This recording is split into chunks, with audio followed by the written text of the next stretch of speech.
Mən Səlimov Cavid Nasiboğlu, Masalların Təzadlı kənd sakini. Səlimov Sənan Nasiboğlu'nun qardaşıyım. Mən bu gün şəhid qardaşımın asma qurulması ilə bağlı şəhiddə bulunan. Cənab başçıdan dəfələrlə mən bu cənab başçımıza, dövlət qurumlarına xahiş eləmişəm ki, bunun üçün bu yollarımız asfalt vurulsun. Dəfələrlə şikayət eləmişik, dəfələrlə müraciət eləmişik. Yəni bu yollarımız bərbad halda olduğu üçün. Sağ olsun kənd cəmaatımız yolun çox hissəsini asfalt vurulmağına köməklik göstərdilər. Pul yığıldı, vurdular.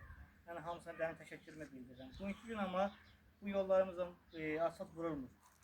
Yəni kənd cəmaatımızda qına səbəbini olam ki, bugünkü gün mən dövlət qurumlarından, cənab başçımızın obrisindən götürüb pul alıram. Yol gedirəm bura, mənə pul verirlər mənə yolun pulun. Mən xərcləyirəm, yolumuzu tələb etmirik. Yolumuzu biz hamımız istəyirik. Nəinki mən, məhəlləm, kəndim, xalqım hamı bu yoldan istifadə edir. Onu istəyirəm.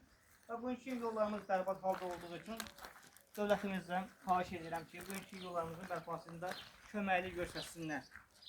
Dəfələrlə biz müraciət eləmişik. Bugün də dəfələrlə müraciət edirik. Xahiş edirəm. Bu yollarımız burada yaxın məsafəmiz qalır. Yəni bir neçə şəhidlərimiz, Allah cəmi şəhidlərimizə rəhmət eləsin.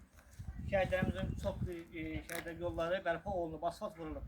Amma ki 6 ildir 2020-ci ildə şəhid olan şəhid Sənan Səlimovun məhəlləsi, küçəsi adla verilib. Amma bugünkü gün asfalt vurulmuyor. Mən də bugünkü gün hamımızdan xahiş edirəm dövlət qurumlarımızdan bizə dəstək olsunlar, bizə kömək olsunlar. Yollarımızın bərpası, yollarımızı asfalt vurulsun. Xahiş edirəm. Çox sağ olun, təşəkkür edirəm.